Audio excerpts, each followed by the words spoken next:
ਵਾਹਿਗੁਰੂ ਜੀ ਕਾ ਖਾਲਸਾ ਵਾਹਿਗੁਰੂ जी की फतेह। मैं ਤੁਹਾਡੀ ਹੋਸਟ ਸ਼ਵੀਤ ਕੌਰ न्यूज़ TV 84 ਦੇ ਨਾਲ ਵੀਡੀਓ ਜਿਸ ਅਸੀਂ ਜਾਣਨੇ ਕਿ ਬੇਸ਼ੱਕ ਸਾਇੰਸ ਨੇ ਬਹੁਤ ਤਰੱਕੀ ਕੀਤੀ ਹੈ। ਅਸੀਂ ਆਕਾਸ਼ ਵਿੱਚ ਮੰਗਲ ਤੇ ਚੰਦਰਮਾ ਗ੍ਰਹਿ ਤੱਕ ਜਾ ਪਹੁੰਚੇ ਹਾਂ, ਸਮੁੰਦਰਾਂ ਦੀ ਗਹਿਰਾਈ ਮਿਣ ਸਕਦੇ ਹਾਂ, ਪਰ ਇਸ ਵਿੱਚ ਵੀ ਕੋਈ ਸ਼ੱਕ ਨਹੀਂ ਕਿ ਅੱਜ ਵੀ ਕੁਦਰਤ ਦਾ ਹੱਥ ਉੱਪਰ ਹੈ।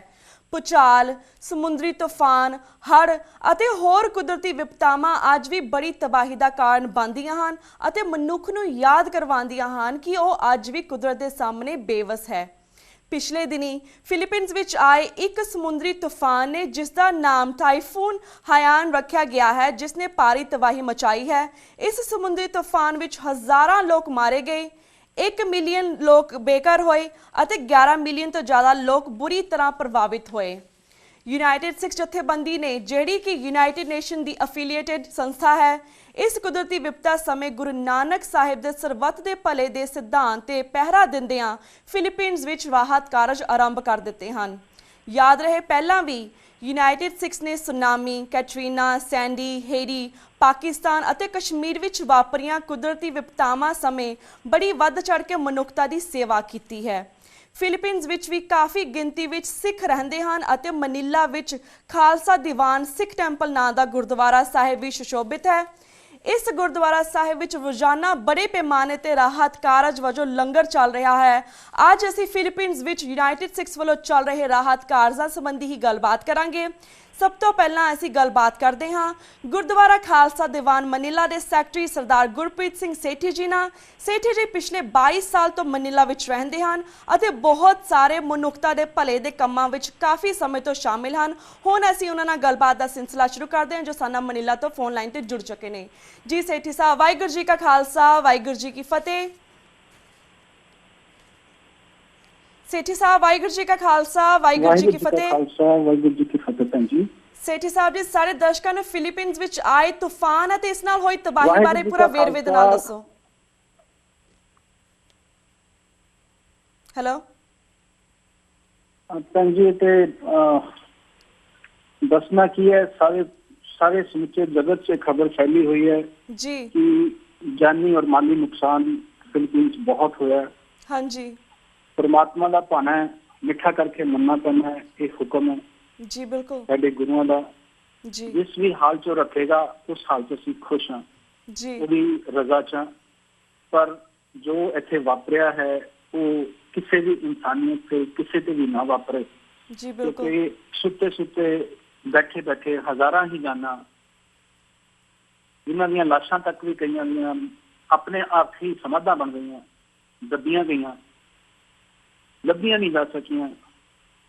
ਇਹੋ ਜਿਹੀ ਬਿਪਤਾ परमात्मा कभी किसी पे ना पावे। जी पर हम आई है कि ਉਹਦਾ डट के सामना करना है। बिल्कुल। ਅਸੀਂ ਸਿੱਖੀਜ਼ਮ ਤੋਂ ਸਿੱਖਿਆ ਹੈ, ਸਿੱਖੀ ਦੀ ਇਹ ਸਾਨੂੰ ਜੋ ਦੇਣ ਹੈ हाँ जी ਵਾਹਿਗੁਰੂ ਦੀ, ਉਸ ਅਕਾਲ ਪੁਰਖ ਉਹ ਅਸੀਂ ਲੈ ਕੇ ਚੱਲਦੇ ਹਾਂ। ਬਹੁਤ ਬਹੁਤ ਧੰਨਵਾਦ ਮੈਂ ਸਮੁੱਚੇ ਸਿੱਖ ਜਗਤ ਦਾ, ਸਮੁੱਚੀ ਦੁਨੀਆ ਦਾ ਕਰਦਾ, ਜਿਨ੍ਹਾਂ ਨੇ ਇਹੋ ਜਿਹੀ ਬਿਪਤਾ ਤੇ ਰਲ ਕੇ ਇੱਕ ਹੋ ਕੇ ਸਾਡਾ ਸਾਥ ਦੇਣ ਦਾ ਸੋਚਿਆ ਹੈ। जी ਯੂਨਾਈਟਿਡ ਸਿੱਖ ਆਰਗੇਨਾਈਜੇਸ਼ਨ ਵੱਲੋਂ ਇੱਥੇ ਸਾਡੇ ਕੋਲ ਨੁਮਾਇੰਦੇ ਪਹੁੰਚੇ ਹੋਏ ਹਨ, ਜਿਨ੍ਹਾਂ ਨੇ ਇੱਥੇ ਆ ਕੇ ਇਹ ਕਾਰਜ ਸੰਭਾਲਿਆ ਹੈ। ਉਹਨਾਂ ਦਾ ਵੀ ਬੜਾ ਧੰਨਵਾਦ। हाँ जी ਸਮੂਹ ਸੰਗਤਾਂ ਦਾ, ਸਿੱਖ ਜਗਤ ਦਾ ਬੜਾ ਧੰਨਵਾਦ। जी ਇੱਥੇ ਤਕਰੀਬਨ ਕਹਿੰਦੇ ਗਵਰਨਮੈਂਟ ਵੱਲੋਂ ਜਿਹੜੀ ਅਨਾਉਂਸਮੈਂਟ ਹੈ ਉਹ ਹੈ ਜੀ ਕੁਝ 4 ਤੋਂ 4.25 ਬੰਦਾ ਮਰਿਆ ਹੈ, ਬਟ ਅਗਰ ਹਕੀਕਤੀ ਦੇਖਿਆ ਜਾਏ ਤਕਰੀਬਨ 12 ਤੋਂ 15,000 ਤੱਕ ਇਹ ਗਿਣਤੀ ਹੋ ਸਕਦੀ ਹੈ, ਕਿਉਂਕਿ ਬੜੀ ਜਗ੍ਹਾ ਹਜੇ ਤੱਕ ਗਵਰਨਮੈਂਟ ਪਹੁੰਚ ਹੀ ਨਹੀਂ ਸਕੀ। जी ਕਈ ਟਾਪੂ ਹਨ ਜਿਹੜੇ ਬਿਲਕੁਲ ਵਾਸ਼ ਆਊਟ ਹੋ ਗਏ ਹਨ, ਨਾਮੋ ਨਿਸ਼ਾਨ ਨਹੀਂ ਰਿਹਾ ਇਨਸਾਨੀਅਤ ਦਾ, ਉਹ ਹਜੇ ਗਿਣਨੇ ਬਾਕੀ ਹਨ। जी ਬੜੇ ਲਾਸ਼ਾਂ ਹਜੇ ਤੱਕ ਕਈ ਜਗ੍ਹਾ ਫੈਲੀਆਂ ਪਈਆਂ ਹਨ, ਬਿਜਲੀ ਨਹੀਂ ਹੈ, ਪਾਣੀ ਨਹੀਂ ਹੈ, ਲੁੱਟ ਖੋਹ ਮਚੀ ਹੋਈ ਹੈ। ਉੱਥੇ ਜਾ ਕੇ ਕੰਮ ਕਰਨਾ ਵੀ ਇੱਕ ਬੜਾ ਵੱਡਾ ਚੈਲੰਜ ਹੈ। हाँ जी ਔਰ ਯੂਨਾਈਟਿਡ ਸਿੱਖ ਆਰਗੇਨਾਈਜੇਸ਼ਨ ਦੇ ਜਿਹੜੇ ਨੁਮਾਇੰਦੇ ਹਨ ਉਹ ਇਸ ਚੈਲੰਜ ਨੂੰ ਨਿਭਾਉਂਦਿਆਂ ਹੋਇਆ ਉੱਥੇ ਆਪਣਾ ਕਾਰਜ ਕਰ ਰਹੇ ਹਨ। जी ਅਸੀਂ ਉਹਨਾਂ ਦੇ ਅਤੀ ਧੰਨਵਾਦੀ ਹਾਂ। जी जी ਗੁਰਪ੍ਰੀਤ ਜੀ ਸੇਠੀ ਸਾਹਿਬ, ਯੂਨਾਈਟਿਡ ਸਿੱਖਸ ਤੋਂ ਪਹਿਲਾਂ ਅਸੀਂ ਇਹ ਵੀ ਜਾਣਨਾ ਚਾਹੁੰਦੇ ਹਾਂ ਕਿ ਜਿਹੜੇ ਫਿਲੀਪੀਨਸ ਵਿੱਚ ਕਿੰਨੇ ਕੁ ਸਿੱਖ ਰਹਿੰਦੇ ਹਨ, ਕਿੰਨੇ ਕੁ ਸਿੱਖਾਂ ਦੀ ਕਿੰਨੀ ਕੁ ਆਬਾਦੀ ਹੈ, ਔਰ ਫਿਲੀਪੀਨਸ ਵਿੱਚ ਕਦੋਂ ਤੋਂ ਆਏ ਹਨ ਤੇ ਉਹਨਾਂ ਦੇ ਜ਼ਿਆਦਾਤਰ ਕੀ ਕਾਰੋਬਾਰ ਸਨ, ਅਤੇ ਇਸ ਤੂਫਾਨ ਨਾਲ ਸਿੱਖ ਆਬਾਦੀ ਵਾਲੇ ਕਿੰਨੇ ਕੁ ਇਲਾਕੇ ਪ੍ਰਭਾਵਿਤ ਹੋਏ ਨੇ, ਇਸ ਬਾਰੇ ਵੀ ਥੋੜੀ ਜਾਣਕਾਰੀ ਦਿਓ।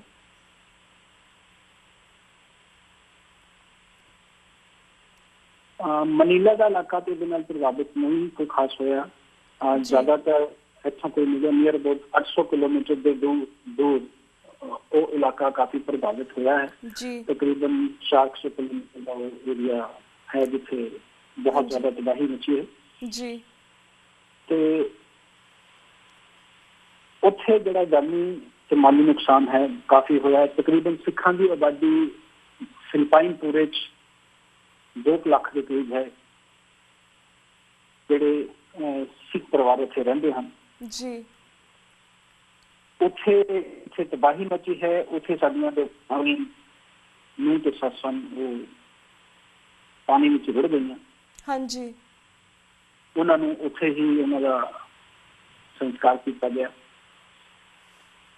ਕਿਉਂਕਿ ਉਹਨਾਂ ਨੂੰ ਉੱਥੋਂ ਕੱਢਣ ਦਾ ਕੋਈ ਜ਼ਰੀਆ ਨਹੀਂ ਸੀ, ਕੋਈ ਟਰਾਂਸਪੋਰਟੇਸ਼ਨ ਨਹੀਂ ਸੀ ਜੀ। ਬੋਰੀਆਂ ਖਰਾਬ ਹੋਣ ਲੱਗੀਆਂ ਸਨ, ਇਸ ਕਰਕੇ ਉਹਨਾਂ ਦਾ ਸੰਸਕਾਰ ਉੱਥੇ ਕੀਤਾ ਗਿਆ। ਉਹਨਾਂ ਦੇ ਪਰਿਵਾਰਾਂ ਚੋਂ ਸਾਡੇ ਕੋਲ ਬੰਦੇ ਪਹੁੰਚੇ ਹੋਏ ਹਨ ਜੀ, ਜਿਹੜੇ ਸਾਡੇ ਨਾਲ ਹੁਣ ਸੇਵਾ ਵੀ ਕਰਵਾ ਰਹੇ ਹਨ। ਉਹਨਾਂ ਦੇ ਜਿਹੜੇ ਨਜ਼ਦੀਕੀ ਸਨ, ਬਹੁਤ ਨਜ਼ਦੀਕੀ, ਉਹ ਹਿੰਦੁਸਤਾਨ ਵਾਪਸ ਜਾ ਚੁੱਕੇ ਹਨ ਜੀ। ਬਟ ਉਹਨਾਂ ਦੇ ਜੋ ਦੂਰ ਦੇ ਰਿਸ਼ਤੇਦਾਰ ਹਨ ਉਹ ਇੱਥੇ ਸਾਡੇ ਕੋਲ ਹਨ। ਉਹ ਇਸ ਸੇਵਾ ਵਿੱਚ ਵੀ ਹਿੱਸਾ ਪਾ ਰਹੇ ਹਨ ਹਾਂਜੀ। ਸਾਡੇ ਨਾਲ ਜਾ ਕੇ ਇੱਥੇ ਸਾਨੂੰ ਉਹਨਾਂ ਨੇ ਦੱਸਿਆ ਹੈ ਕਿ ਕਿੱਥੇ ਜਾਣਾ ਹੈ, ਕਿਹੜੀ ਜਗ੍ਹਾ ਜ਼ਿਆਦਾ ਹੈ, ਕਿਉਂਕਿ ਉਹਨਾਂ ਨੂੰ ਰਸਤਿਆਂ ਬਾਰੇ ਪਤਾ ਹੈ। ਉਹਨਾਂ ਨੂੰ ਪਤਾ ਹੈ ਕਿ ਕਿੱਥੇ ਜ਼ਿਆਦਾ ਹਾਂਜੀ ਨੁਕਸਾਨ ਹੋਇਆ ਹੈ ਜੀ ਜੀ। ਤੇ ਗੁਰਪ੍ਰੀਤ ਜੀ, ਜਿਸ ਤਰ੍ਹਾਂ ਤੁਸੀਂ ਗੱਲ ਦੱਸੀ ਕਿ ਹਜ਼ਾਰਾਂ ਲੋਕ ਇਸ ਤੂਫਾਨ, ਇੰਨੇ ਵੱਡੇ ਤੂਫਾਨ ਦੇ ਵਿੱਚ ਮਾਰੇ ਗਏ ਨੇ, ਇਹ ਵੀ ਦੱਸੋ ਕਿ ਜਿਸ ਤਰ੍ਹਾਂ ਗੁਰਦੁਆਰਾ ਸਾਹਿਬ ਤੁਸੀਂ ਸਿਰਫ ਲੰਗਰ ਦੀ ਸੇਵਾ ਕਰ ਰਹੇ ਹੋ ਕਿ ਤੁਸੀਂ ਹੋਰ ਵੀ ਸੇਵਾਵਾਂ ਕਰ ਰਹੇ ਹੋ, ਜਿਵੇਂ ਮੈਡੀਕਲ ਹੈਲਪ ਵੀ ਕਰ ਰਹੇ ਹੋ, ਇਸ ਬਾਰੇ ਵੀ ਥੋੜੀ ਜਾਣਕਾਰੀ ਦਿਓ। ਇੱਥੇ ਹਰ ਤਰ੍ਹਾਂ ਦੀ ਸੇਵਾ ਵੱਲੋਂ ਕਾਰਜ ਕੀਤੇ ਜਾ ਰਹੇ ਹਨ ਜੀ। ਸਮੂਹ ਸੰਗਤਾਂ ਨੂੰ ਅਪੀਲ ਕੀਤੀ ਗਈ ਹੈ, ਕੱਪੜੇ, ਖਾਣਾ, ਦਵਾਈਆਂ, ਕੈਸ਼ ਜੀ, ਕਿਸੇ ਵੀ ਤਰ੍ਹਾਂ ਦੀ ਸੇਵਾ ਹੋਵੇ ਉਹ ਗੁਰੂ ਘਰ ਪਹੁੰਚ ਸਕਦੀ ਹੈ ਹਾਂਜੀ। ਇਹ ਤੇ ਸਾਡੇ ਵਾਹਿਗੁਰੂ ਦਾ ਹੁਕਮ ਹੈ, ਉਦਮ ਕਰਿੰਦਿਆਂ ਜਿਵੇਂ ਕਮਾਉਂਦਿਆਂ ਸੁੱਖ ਪਹੁੰਚ ਧਿਆਉਂਦਿਆਂ ਤੂੰ ਪ੍ਰਭ ਨਾਨਕ ਉਤਰੀ ਚਿੰਤ ਹਾਂਜੀ। ਤੇ ਇਹ ਤੇ ਸਿੱਖ ਧਰਮ ਦੀ ਇੱਕ ਬਹੁਤ ਵੱਡੀ ਦੇਣ ਹੈ ਹਾਂਜੀ। ਤੇ ਗੁਰੂ ਸਾਹਿਬ ਕਹਿੰਦੇ ਹਨ, ਰਲ ਮਿਲ ਖਰਚੋ ਖਾਵੋ ਭਾਈ, ਟੋਟ ਨਾ ਆਵੇ ਵਧਦੇ ਜਾਈ ਜੀ। ਤੇ ਸਾਡੇ ਗੁਰੂ ਨਾਨਕ ਦਾ 20 ਰੁਪਏ ਦਾ ਲੰਗਰ ਜਿਹੜਾ ਅੱਜ ਤੱਕ ਖਤਮ ਨਹੀਂ ਹੋਇਆ, ਸਿੱਖ ਜਗਤ ਸਮੂਹ ਦੁਨੀਆ ਉਸਨੂੰ ਛਕ ਰਹੀ ਹੈ, ਉਹ ਕਦੀ ਵੀ ਖਤਮ ਨਹੀਂ ਹੋਣਾ ਕਿਉਂਕਿ ਉਹ ਸਤਿਗੁਰਾਂ ਦੀ ਰਹਿਮਤ ਨਾਲ, ਪਰਮਾਤਮਾ ਦੀ ਦੇਣ ਨਾਲ ਇਸ ਤੁਕ ਤੇ ਆਧਾਰਿਤ ਹੈ। ਰਲ ਮਿਲ ਖਾਵੋ ਖਰਚੋ ਭਾਈ, ਜੋਤ ਮਾਵੇ ਵਧਦੇ ਜਾਈ। ਜਦੋਂ ਸਾਰਿਆਂ ਦੀ ਇਕੱਠਤਾ ਹੁੰਦੀ ਹੈ, ਜਦੋਂ ਸਾਰਿਆਂ ਦਾ ਸਾਂਝਾ ਕਾਰਜ ਹੋ ਜਾਂਦਾ ਹੈ, ਇਹ ਕਦੀ ਵੀ ਘਟ ਨਹੀਂ ਸਕਦਾ ਜੀ। ਬਿਲਕੁਲ। ਅਸੀਂ ਸਮੂਹ ਜਗਤ ਨੂੰ ਅਪੀਲ ਕਰਦੇ ਹਾਂ, ਯੂਨਾਈਟਿਡ ਨੇਸ਼ਨ ਦੇ ਥਰੂ, ਯੂਨਾਈਟਿਡ ਸਿੱਖ ਆਰਗੇਨਾਈਜੇਸ਼ਨ ਦੇ ਥਰੂ ਸਾਡੇ ਕੋਲ ਵਸਤਾਂ ਪਹੁੰਚ ਰਹੀਆਂ ਹਨ ਜੀ। ਇੱਥੋਂ ਵੀ ਸਮੂਹ ਸੰਗਤਾਂ ਨੇ ਬਹੁਤ ਮਦਦ ਕੀਤੀ ਹੈ ਜੀ। ਚੌਲ, ਨੂਡਲਸ, ਦਾਲਾਂ, ਸਬਜ਼ੀਆਂ, ਕੱਪੜਾ, ਦਵਾਈਆਂ, ਜੋ ਵੀ ਕਿਸੇ ਕੋਲ ਬਣ ਪਿਆ, ਕੈਸ਼ ਸਰ ਪਿਆ, ਉਹਨਾਂ ਨੇ ਦਿੱਤਾ ਹੈ ਜੀ। ਉਹਨਾਂ ਦਾ ਵੀ ਬਹੁਤ ਧੰਨਵਾਦ ਤੇ ਸਮੂਹ ਸਿੱਖ ਜਗਤ ਦਾ ਬਹੁਤ ਬਹੁਤ ਧੰਨਵਾਦ ਜਿਹੜੇ ਇਸ ਵਿੱਚ ਵੱਧ ਚੜ੍ਹ ਕੇ ਸੇਵਾ ਕਰ ਰਹੇ ਹਨ ਹਾਂਜੀ। ਤੁਹਾਡੇ ਚੈਨਲ ਦਾ ਅਸੀਂ ਬੜਾ ਧੰਨਵਾਦ ਕਰਦੇ ਹਾਂ ਜੀ, ਜਿਨ੍ਹਾਂ ਨੇ ਇਸ ਵਿਪਤਾ ਨੂੰ ਸਮਝਦਿਆਂ ਹੋਇਆ ਹਾਂਜੀ ਸਮੂਹ ਜਗਤ ਨੂੰ ਇਹਦੇ ਬਾਰੇ ਜਾਣਕਾਰੀ ਦੇ ਰਹੇ ਹੋ ਤਾਂ ਕਿ ਸਾਰੀ ਸਿੱਖ ਜਗਤ ਇਕੱਠਾ ਹੋ ਕੇ ਇੱਕ ਹੋ ਕੇ ਅਸੀਂ ਵਾਹਿਗੁਰੂ ਦਾ ਦਿੱਤਾ ਹੋਇਆ ਜੋ ਹੁਕਮ ਹੈ ਮਾਨਸ ਕੀ ਜਾਤ ਸਭ ਇੱਕ ਪਹਿਚਾਨ ਦੇ ਤਹਿਤ ਜੀ ਇਹ ਸੇਵਾ ਕਰ ਸਕੀਏ। ਜੀ ਬਿਲਕੁਲ। ਤੇ ਅਸੀਂ ਵੀ ਸਾਰੇ ਸਮੂਹ ਸੰਗਤਾਂ ਨੇ ਅੱਗੇ ਹੀ ਅਰਦਾਸ ਕਰਦੇ ਹਾਂ ਕਿ ਉਹ united6.org ਤੇ ਜਾ ਕੇ ਜਿੰਨੀ ਵੀ ਉਹਨਾਂ ਕੋਲ ਸੇਵਾ ਹੋ ਸਕਦੀ ਹੈ, ਪੈਸੇ ਦੀ ਸੇਵਾ ਹੋ ਸਕਦੀ, ਕੱਪੜਿਆਂ ਦੀ ਸੇਵਾ ਹੋ ਸਕਦੀ ਹੈ, ਫੂਡ ਦੀ ਸੇਵਾ ਹੋ ਸਕਦੀ, ਬਲੈਂਕਟ ਸੇਵਾ ਹੋ ਸਕਦੀ, ਜਾਂ any kind of donation, baby food items, ਕਿਸੇ ਤਰ੍ਹਾਂ ਦਾ ਵੀ ਸਮਾਨ ਤੁਸੀਂ ਦੇ ਸਕਦੇ ਹੋ। ਪਲੀਜ਼ ਆਪਣੀ ਹੈਲਪ ਕਰੋ। ਆਪਾਂ ਗੁਰੂ ਨਾਨਕ ਦੇਵ ਜੀ ਦਾ ਬਰਥ ਬਹੁਤ ਅਸੀਂ ਉਤਸ਼ਾਹ ਨਾਲ ਮਨਾਇਆ। ਹੁਣ ਟਾਈਮ ਆ ਗਿਆ ਕਿ ਜਿਹੜੇ ਲੋਕ ਇੰਨੇ ਸਾਡੇ ਲੋਕ ਨੇ ਇੱਥੇ, ਇੰਨਾ ਹੋ ਰਿਹਾ ਉਹਨਾਂ ਦੇ ਨਾਲ, ਇੰਨੇ ਲੋਕ ਮਰ ਚੁੱਕੇ ਨੇ, ਉਹਨਾਂ ਦੀ ਕਿਸ ਤਰ੍ਹਾਂ ਹੈਲਪ ਕਰਨੀ ਹੈ। ਇਸ ਵਿੱਚ ਵੀ ਤੁਸੀਂ ਥੋੜ੍ਹਾ ਪੈਸੇ ਆਪਣੇ ਪਾਓ ਤੇ ਇਹਨਾਂ ਦੀ ਜ਼ਰੂਰ ਮਦਦ ਕਰੋ। ਚਾਹੇ ਉਹ ਆਪਣੇ ਸਿੱਖ ਨੇ, ਚਾਹੇ ਕੋਈ ਵੀ ਨੇ, ਆਪਾਂ ਹਿਊਮਨ ਆ, ਪੂਰੀ ਦੁਨੀਆ ਆਪਾਂ ਇੱਕ ਵਾਂ। ਤੇ ਜਿਸ ਤਰ੍ਹਾਂ ਸਾਡੇ ਗੁਰੂ ਨਾਨਕ ਦੇਵ ਜੀ ਦਾ ਉਪਦੇਸ਼ ਸੀਗਾ ਕਿ ਅਸੀਂ ਹਰ ਬੰਦੇ ਦੀ ਮਦਦ ਕਰਨੀ ਹੈ, ਨੀਚ ਜਾਤ ਦੇਖ ਕੇ, ਜੋ ਉੱਚੀ ਜਾਤ ਦੇਖ ਕੇ, ਜਾਂ ਫਿਰ ਕਿਸੇ ਦੀ ਹੋਰ ਰਿਲੀਜਨ ਦੇਖ ਕੇ, ਸਭ ਕੁਝ ਦੇਖ ਕੇ ਅਸੀਂ ਹਰ ਬੰਦੇ ਦੀ ਮਦਦ ਕਰਨੀ ਹੈ। ਤੇ ਵੀਰ ਜੀ ਅਸੀਂ ਇਹ ਵੀ ਜਾਣਨਾ ਚਾਹਾਂਗੇ, ਜਿਸ ਤਰ੍ਹਾਂ ਯੂਨਾਈਟਿਡ ਨੇਸ਼ਨ ਤਾਂ ਉੱਥੇ ਹੈਲਪ ਕਰ ਰਹੀ ਹੈ, ਪਰ ਜਿਹੜੀ ਸਾਡੀਆਂ ਲੋਕਲ ਸੰਗਤਾਂ ਨੇ ਫਿਲੀਪੀਨਸ ਦੇ ਵਿੱਚ, ਮਨੀਲਾ ਦੇ ਵਿੱਚ, ਉਹ ਕਿਸ ਤਰ੍ਹਾਂ ਦੀਆਂ ਹੈਲਪ ਕਰ ਰਹੀਆਂ ਨੇ, ਉਸ ਬਾਰੇ ਥੋੜੀ ਜਾਣਕਾਰੀ ਦਿਓ। ਉਹ ਵੀ ਭੈਣ ਜੀ ਇਸੇ ਤਰ੍ਹਾਂ ਹੀ ਦਵਾਈਆਂ, ਇੱਥੋਂ ਸਮਾਨ, ਕੈਸ਼ ਨਾਲ, ਕੱਪੜਿਆਂ ਨਾਲ, ਵਸਤਰਾਂ ਨਾਲ ਸੇਵਾ ਕਰ ਰਹੀਆਂ ਨੇ। ਮੈਂ ਬਾਹਰਲੀਆਂ ਸੰਗਤਾਂ ਨੂੰ ਅਪੀਲ ਕਰਾਂਗਾ ਕਿ ਜ਼ਿਆਦਾ ਸਮਾਨ ਜਿਹੜਾ ਹੈ ਉੱਥੋਂ ਇੱਥੇ ਭੇਜਣਾ ਮੁਸ਼ਕਿਲ ਹੋ ਜਾਣਾ ਹੈ ਜੀ। ਉੱਥੋਂ ਇੱਥੇ ਲੈ ਕੇ ਆਉਣਾ, ਉੱਥੋਂ ਸ਼ਿਪਮੈਂਟ ਭੇਜਣੀ, ਅਗਰ ਉਹ ਖਾਣ ਪੀਣ ਦਾ ਸਮਾਨ ਹੈ ਤੇ ਖਰਾਬ ਹੋਣ ਦਾ ਡਰ ਵੀ ਰਹਿੰਦਾ ਹੈ, ਐਕਸਪਾਇਰੀ ਦਾ ਡਰ ਵੀ ਰਹਿੰਦਾ ਹੈ।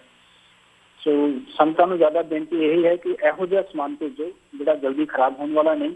ਹਾਂਜੀ। ਤੇ ਅਗਰ ਕੈਸ਼ ਦੇ ਨਾਲ ਤੁਸੀਂ ਜਾਂ ਦਵਾਈਆਂ ਨਾਲ ਸੇਵਾ ਕਰ ਸਕਦੇ ਹੋ, ਉਹ ਤੁਹਾਡੀ ਜ਼ਿਆਦਾ ਹੈ, ਕਿਉਂਕਿ ਇੱਥੋਂ ਸਮਾਨ ਲੈ ਕੇ, ਫਿਲੀਪਾਈਨ 'ਚ ਸਮਾਨ ਸਸਤਾ ਹੈ, ਬਾਹਰੋਂ ਮਹਿੰਗਾ ਵੀ ਮਿਲੇਗਾ, ਇੱਥੋਂ ਹੀ ਪਰਚੇਜ਼ ਕਰਕੇ ਅਸੀਂ ਭੇਜ ਰਹੇ ਹਾਂ। ਅਸੀਂ ਕੋਸ਼ਿਸ਼ ਕਰਾਂਗੇ ਕਿ ਟਾਈਮ ਟੂ ਟਾਈਮ ਤੁਹਾਨੂੰ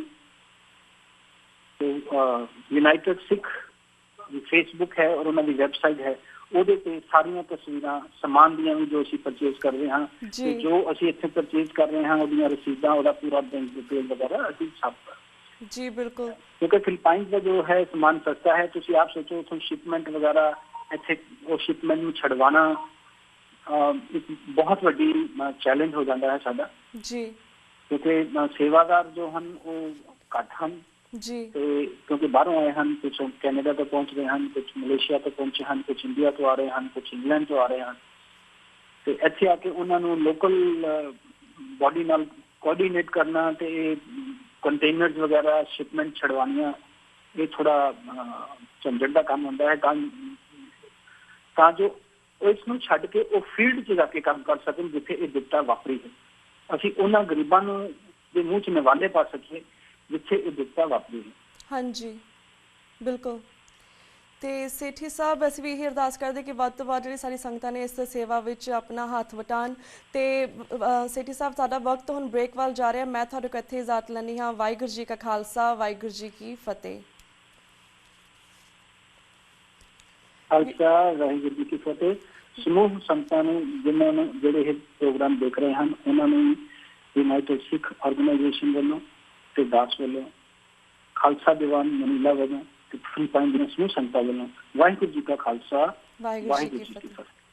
Viewers, वक्त हो गया एक छोटे से ब्रेक तक। Keep watching News TV 84 The Nal will be right back after a short break.